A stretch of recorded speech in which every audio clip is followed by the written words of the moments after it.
All right, we're going to start set up seated. We'll take a blanket and just prop up our hips a little bit so that our pelvis can tip forward. We can maintain that really nice natural curvature of the spine with the least amount of effort possible. From here, I want you to just take your right hand out towards the floor.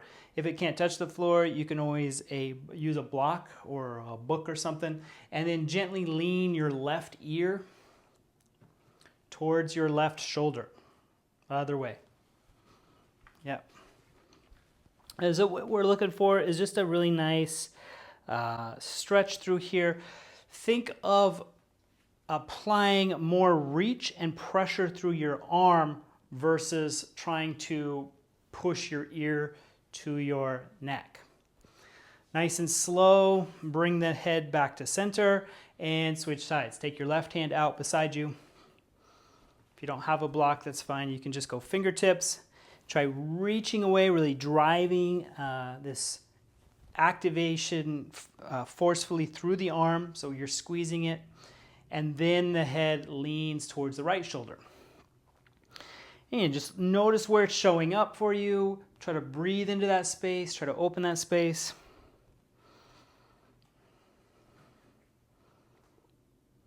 And we'll bring the head back to center. Good. And then roll out the shoulders a couple of times. And just nice big circles up towards your ears, together on the back, and then down towards your pockets. Up, together, down, big looping circles. And then reverse that direction. So up towards your ears, forward. So you're separating the shoulder blades, down, and then together. Up towards the ears, down, together. Good. One more time. All right. And then with the hands resting on your knees, we'll do a seated cat-cow. So you're trying to segment the spine a little bit. You're going to draw the navel in, kind of lean back. You can even use your arms to kind of pull and hold that. Then driving the chest up and forward, round the back, going to a little bit of a back bend. Again, try not to hinge in the low back. Try to make this work in your upper back and shoulders. And do that about 3 times. You're looking for end ranges. You're looking for your outer edges. Remember, we don't want any of this stuff to hurt. All of this stuff should feel really, really good. So at any time that it does not feel good, please stop immediately.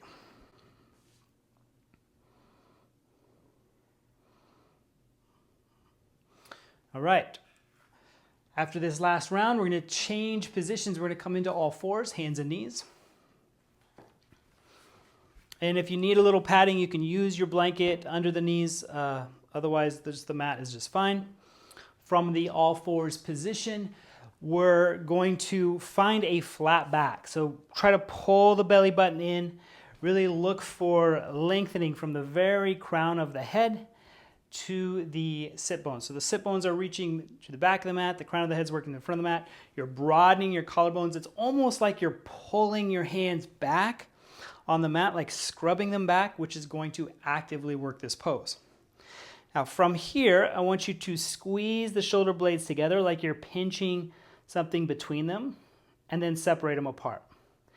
Now what we want to try to avoid, keep doing that a couple of rounds, is hinging in the low back. So really working on keeping the low back from moving. And try to just isolate the shoulder blades. You're bringing the shoulder blades together. You're separating them apart. Bringing them together. Separating them apart.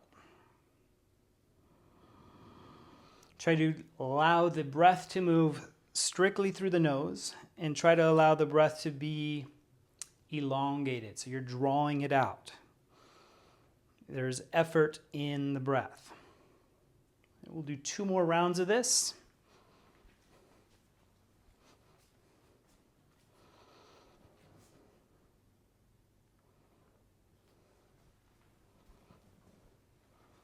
Good. Now, like we did seated, we're going to find the cat-cow here. So now we will let the pelvis move, the back kind of float, your navel drops down, and then it pulls back up. So we're looking for these edges. Where do your edges lie? Try to keep the collarbones broadening. Like cat pose, you're really driving the hands down into the floor. You're trying to lift the back up, really stretching it into all this space. On the cow pose, you scrub the hands back so you pull the collarbones apart a little bit here. Let's do 2 more rounds. Smooth breath in, smooth breath out. Keep that consistency.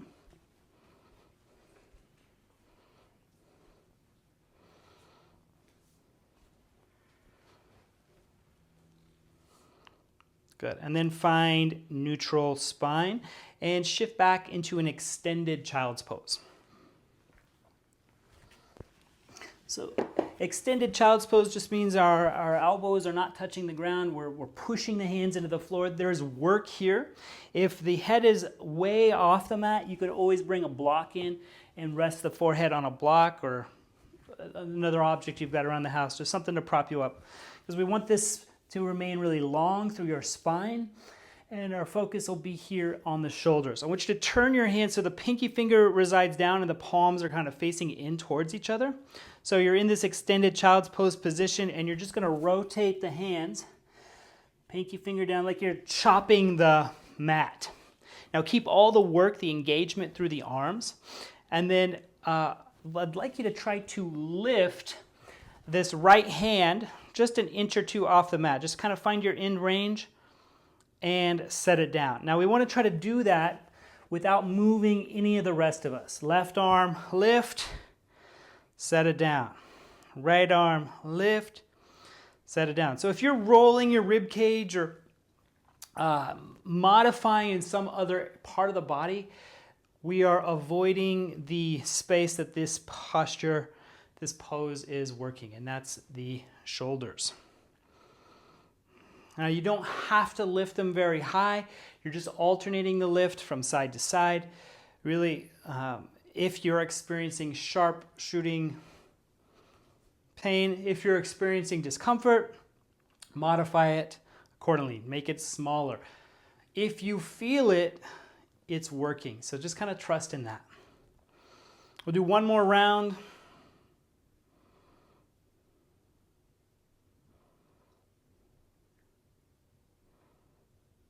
Good.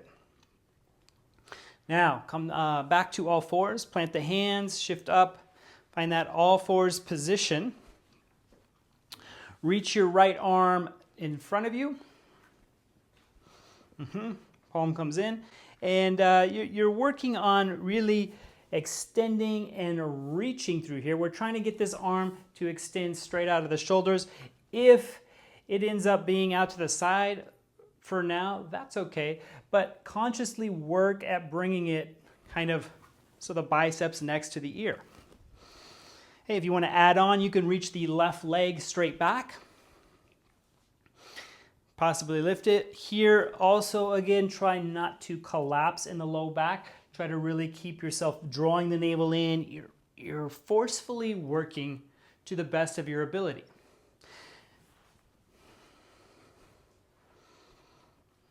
And we'll take 1 more breath and then gently release it down.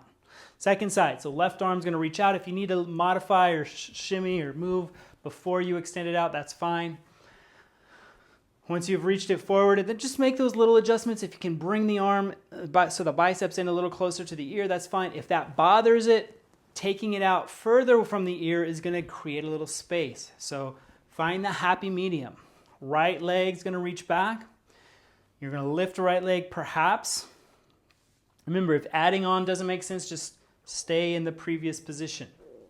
Try to keep driving down into the right arm, reaching back to the right heel, and extending forward, out, and up through the left arm.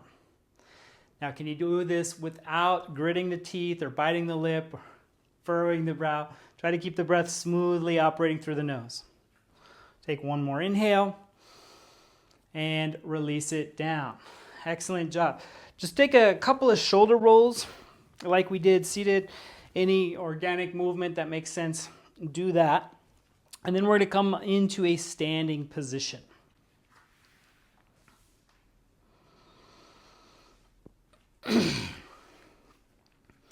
All right, so you can stand nice and strong. The feet about hips width apart. Set them up so there's a really good stability. We're going to start with kind of irradiating energy through the whole body. So you're fanning out your toes. You're actively finding the four corners of your feet. You're squeezing your legs. So this is not just standing. This is very, very active work standing. Okay. Shoulder blades are lightly drawing towards one another, so this is going to broaden the chest. You're lifting through the sternum and the crown of the head, so you're finding a nice height. Now on the breath in, try to really fuse these movements and the breath together. Inhale, arms are going to lift up. Don't lose the work in your legs. And then exhale, turn the palms out and like you're pushing the air down. Inhale, arms are going to lift up. Turn the palms out away. Exhale. Good. Isolate the movements. Really work firmly. You're engaging the muscle. You're not just lifting and lowering the arms. Be intentional, be purposeful. And then again, pay attention. Keep the legs working, keep the feet working, keep the glutes working, keep the belly working. Collarbones broadening.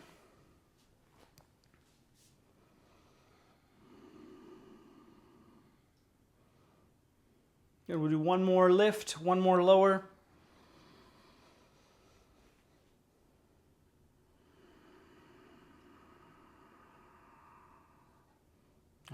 And then pause for a moment, relax. So now once we kind of shake it out, once we shimmied it out, we're going to move into the individual arms. So keep your left hand pressing against the side of your thigh. Ground into the legs again, really activate all the way up. Find that height, find that great posture. Take your right arm up, reach it overhead. Now rotate the palm away from you and behind you. Now try to reach back like you're going to reach this hand back towards the wall behind you without twisting the waist. Because what a lot of times will happen is you'll just turn the waist to compensate for the stiffness in your shoulder. And what I would really want you to find is your end range. So recognizing that your end range, it doesn't matter where you're getting to, as long as you're feeling it and you're connecting there, it's working. Now once you've reached back as far as you can, now bend the elbow, keeping the elbow kind of up, and hover the hand just off the back. Yep. Now extend it back out, rotate the palm back around, take it up and overhead, and then release it down next to you. Let's try that again on the other side. So pressing the right hand in next to your thigh, left arm is going to reach up. Once it gets to the sky, I want you to rotate the palm as far back behind you as you can.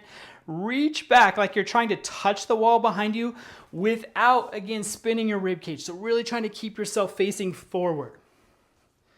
Yep. Once you find that end range, start to bend your elbow. Hover the hand behind you. Reach it back out. Rotate it back to the sky.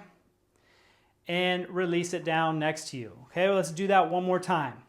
Right arm, so left arm is hugging in next to your hip. You're hugging it in so that you're creating more tension in the body so that nothing moves except what you want to move. So we're really trying to isolate the shoulder joint and not compensate in the rest of the body for our lack of shoulder joint. Here we go. All right, arm's gonna reach up, stretch it nice and high overhead. Keep everything else working. Rotate the palm so it faces as far back as you can, and then start to reach. Start to reach, start to reach. Really fight the desire to spin your ribs here. Keep those ribs pulling forward.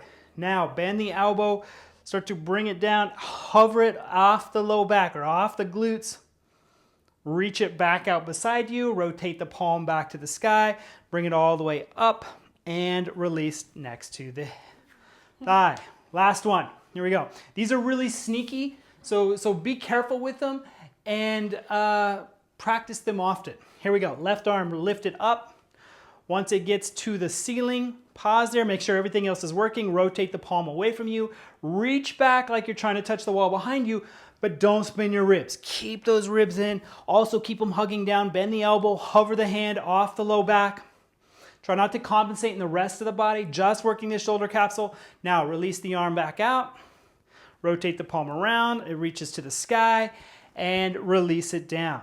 Good, shrug out the shoulders a couple times. Go ahead and have a seat again. You want to prop up again, that would be great. Okay, once you're propped up, I want you to find that first position we touched on. So right hand's going to come out to the floor, left ear to left shoulder. Yep, this time you're going to take your left hand up and just place it on your right ear.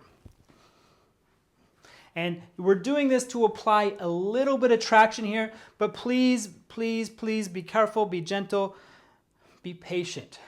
Apply a little bit of pressure with the hand. Most of the work happens by reaching and pressing through this right arm. Reach and press through that right arm. Take about 2 to 3 more deep breaths. Really isolate in your mind where you're feeling this happen. Try to, in your mind, help it open and relax. Now, instead of just bringing the head back up to center like we did last time, we're going to take this left hand and push the head back to center. Good, and then switch sides. Bring your left hand out beside you, take your right arm up and overhead. Gently traction, gently traction, gently traction. Remember, most of the work happens by pushing the left fingertips into the floor. Reaching, reaching, reaching, reaching. That's the action. You're still lifting the sternum up, still breathing deeply. Find just a little assist. Do one more breath.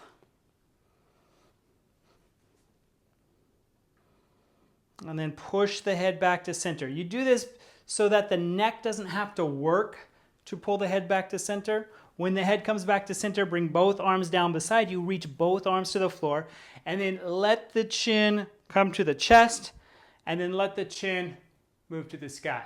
Really try to keep both arms reaching into the mat.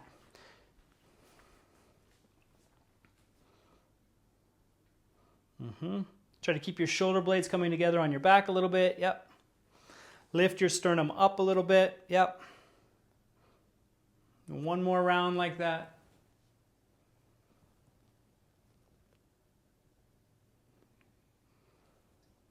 Good. Release it out, shrug it out.